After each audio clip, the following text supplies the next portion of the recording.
이상 웨이팅은 없다. 박대기의 고속경제.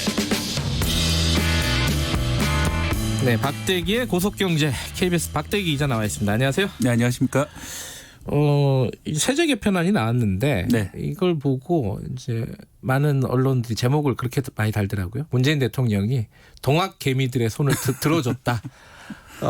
이게 뭐 세금 좀 덜 내게 해줬다 이런 뉘앙스 같은데, 네. 뭐 좀 정리를 한번 해보죠. 일단은 양도 차익, 그러니까 주식을 이제 팔고 나서 생기는 차익에 대해서 네. 과세를 하겠다는 입장이었잖아요. 네. 그게 약간 좀 달라졌어요, 그죠? 네, 그렇습니다. 과세하는 건 맞는데요. 네. 제일 달라진 점이 기본 공제 금액이 2천만 원이었는데 5천만 원으로 높이기로 했습니다. 그래서 5천만 원 이하로 올해 이제 소득이 낮다 하더라도 거기에 대해서는 과세하지 않는다. 이런 걸로 바꿨습니다. 잠깐만, 이게 국회 처리를 해야 되는 부분이죠? 국회에서 네, 통과가 그렇습니다. 돼야 되는 거죠? 예, 뭐 지금 논의되는 건 다 정부안들이고요. 정부안이 한 달 전에는 아주 좀 강하게 나왔는데 한 달 만에 좀 뒤로 후퇴한 것 같고요. 중요한 거는 이제 말씀하신 대로 세금이라는 거는 국회에서 결정돼야 되는 그렇죠. 거잖아요. 아주 네. 중요한 부분이기 때문에 이후로도 좀 더 바뀔 여지는 있습니다. 국회 논의 과정에서 많은 분들이 활발하게 의견을 내주시면은 좀 더 달라질 수 있습니다. 시점도 그럼 아직 확정이 됐다고 보긴 힘든 거고요, 그죠? 시점 확정이 됐습니다. 그래요? 일단 물론 이제 국회를 통과하면서 국회를 통과해야지 확정이 되는 거고요. 현재로서는 정부안은 2023년으로 확정이 돼 있고요. 23년.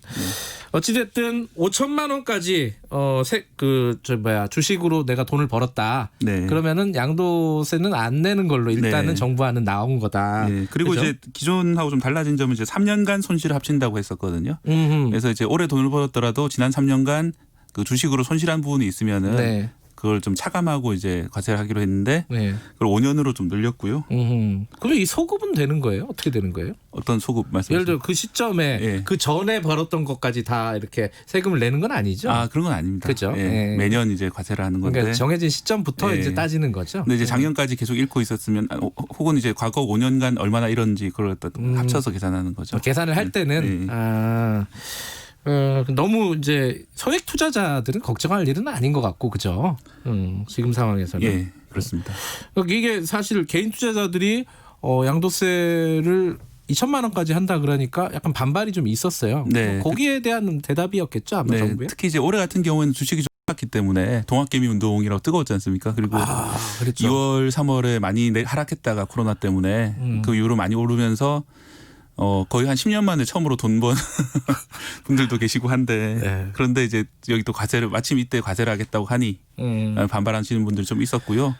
지금 5천만 원 올린 거에 대해서 좀 개인 투자자들은 좀 환영하는 입장이긴 한데 처음 5천 원으로 시작해서 좀 낮추는 거 아니냐 이런 불안감은 좀 있습니다. 일단 그래요? 도입이 되기 시작하면 그걸 조절할 수 있지 않습니까? 나중에 그런 불안감은 좀 있습니다. 동학 개미 운동. 이거 할 때 나는 뭐 했나 몰라요.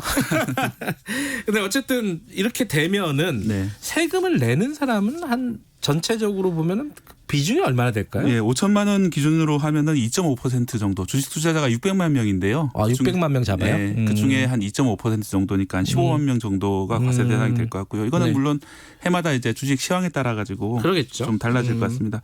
원래 2천만 원 이상 수익은 5% 정도, 한 30만 명 정도로 받는데 뭐 주식 투자해도 5% 내지 2.5%만 뭐 상당한 수익을 얻을 수 있다는 걸 알 수 있고요. 거꾸로 보면 그런 네. 얘기네요. 예. 그리고 정부 입장에서는 이제 뭐 동학 개미들의 반발도 있지만은 또 하나의 문제는 이렇게 최근에 유동성을 많이 풀었지 않습니까? 그 돈을 그렇죠. 대출하기 쉽게 만들고 그렇게 하다 보니까 그 과잉 유동성이 부동산으로 흘러간다. 부동산 폭등의 이유가 된다는 그런 우려가 많았었거든요. 그런 자금들을 주식시장으로 좀 흘려보내야 되는데 네. 그래서 이제 기업들에 다시 돈이 들어가서 이제 경제가 좀 살아나고 해야 되는데 그러지 못한 면이 있기 때문에 주식 투자를 좀 더 좀 북돋아줘야 될 그런 상황이에요. 그런데 하필 이런 세제가 나와가지고 혹시 실망한 투자자들이 떠나가지 않을까 또 해외로 떠나가지 않을까 이런 걱정 때문에 이번에 좀 긴급하게 보수를 한 것 같습니다. 물론 이게 이제 지금 상황이 워낙 코로나 때문에 안 좋기 때문에 아까 말씀하신 네. 대로 돈은 또 많이 풀려 있고 이런 상황을 좀 고려했을 거고 나중에 상황이 바뀌면 또 법이 바뀔 수도 있는 부분이에요. 그렇죠? 네. 어쨌든 근데 양도세는 그런데 거래세는 어떻게 되는지 이제 사실 거래세 내고 양도세 떼어내고 이게 이중과세 아니냐 뭐 이런 네. 불만들도 약간 있었잖아요. 네. 그죠? 이건 어떻게 돼? 거래세는 어떻게 거래세는 그대로 유지를 합니다. 유지? 안 깎아요? 깎긴 하는데 예. 이제 폐지하지 않고요. 예. 뭐 이중과세라는 불평은 계속될 것 같고요. 음. 지금 0.25%인데요. 네. 0.23으로 일단 내년에 깎고 내년에는 좀 줄이자. 0.23으로 깎고요. 그다음에 2023년부터는 0.15%로 다시 내리기로 했습니다. 그럼 거래세는 조금 내리고 양도세는 원래 조금 강화했던 거를 조금 덜 강화하고 네. 일단 여기 이제 전체적인 그림은 그런 겁니다. 네. 그죠?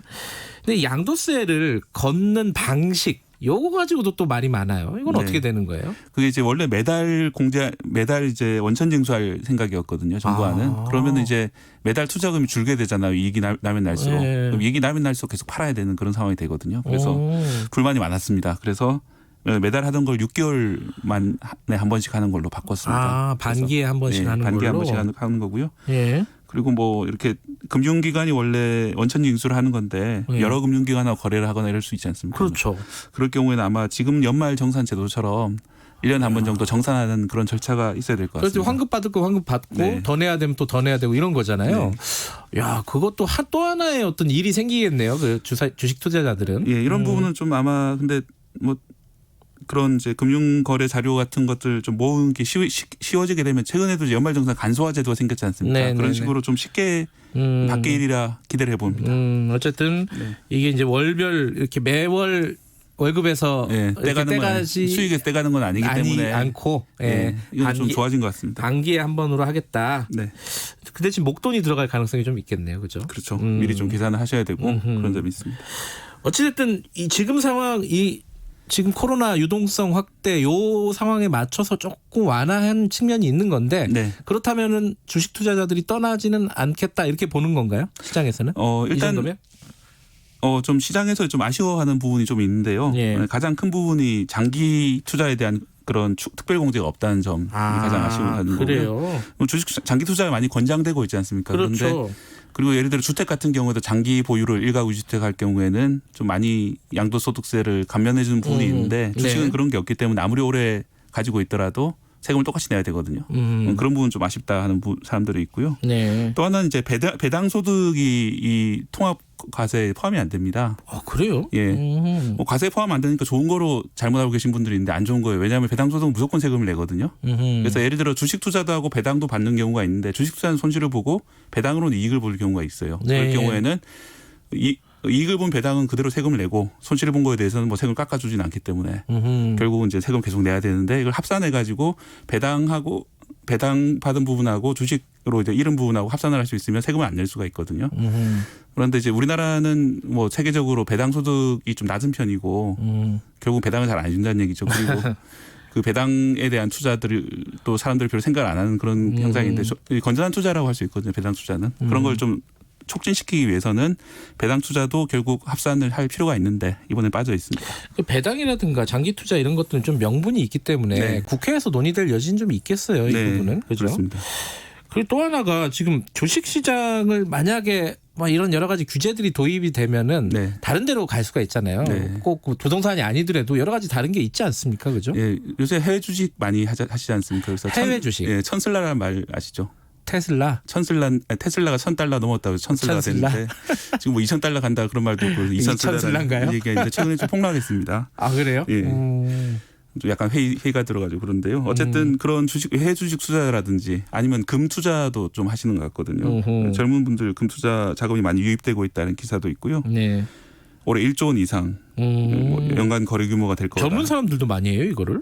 예, 또 젊은 분들이 오히려 좀 나이 드신 분들보다 비트코인 때 처음 제가 느낀 것 같은데 비트코인도 거의 젊은 분들이 엄청 열심히 하셨잖아요. 그런 것처럼 적극적으로 저희 때랑 다르게 열심히 이렇게 하시는 것 같아요. 그래서 그렇구나. 그런 대로 좀 흘러가지 않을까 그런 우려도 좀 있습니다. 왜냐하면 실물금 같은 경우에는 따로 과세가 되지 않거든요. 양도소득에 대해서 그런 점들이 있기 때문에 요거는 세금을 약간 회피할 수 있는 수단이 될 수도 있겠네요. 그죠? 예.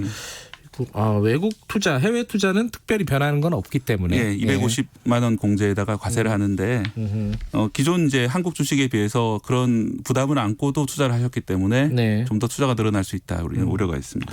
어쨌든 이 부분에 대해서 이제 이 정도 완화했으면은 이제 큰 불만은 안 생길까요? 왜냐하면은 이게 사실 소득이 있으면 과세하는 거는 네. 원칙이잖아요, 그렇죠? 예, 그렇습니다. 사실은 더 진보한 세제라고 할 수 있습니다. 왜냐하면 이제 말씀하신 대로 소득이 있는데 과세를 하는 것이 단순한 거래 자체에 대해서 과세하는 것보다 진보된 건 맞거든요. 뭐 선진국들도 대부분 그렇게 하고 있기 때문에 네. 그쪽 방향으로 가는 건 맞는데 단기적으로 이렇게 갑자기 이제 세율을 많이 올리게 되면은 뭐 주식 투자 자금이 빠져나가지 않을까 이런 좀 우려만 해소가 된다면은 뭐 장기적으로는 옳은 방향이라고 다들 생각하고 있습니다. 네. 특히 이제 오를 수 있는 게 손실본 주식은 사람들이 잘 안 처분하려고 그러거든요. 네. 왜냐하면 손실본 주식을 처분하게 되면은 손실이 현실화되잖아요. 그렇죠, 맞아요. 몇십 년 기다리면 올라가겠지 생각하지만 사실은 그렇지 않거든요.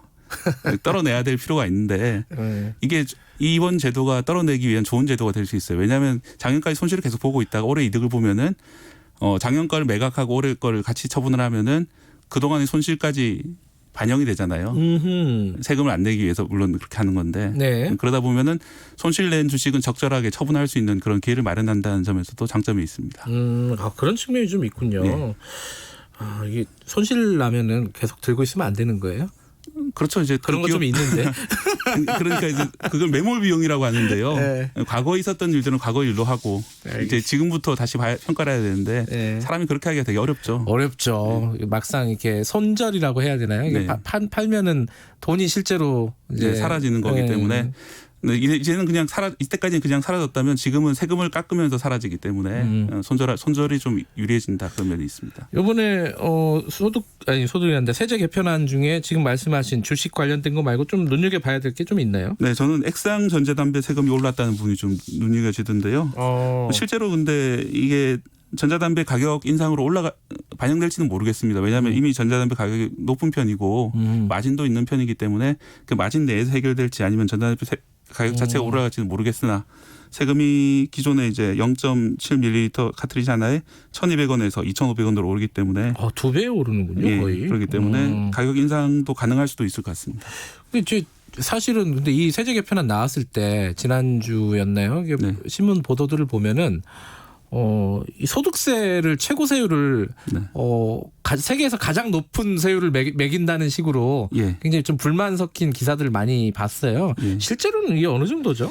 상당히 올라간 거는 맞고요. 예. 근데 해당되는 분들이 많지는 않습니다. 왜냐하면 그 10억 원 이상 소득에 대해서만 42%에서 45%로 올렸거든요. 이건 그냥 소득세인 거죠? 네, 소득세인데요.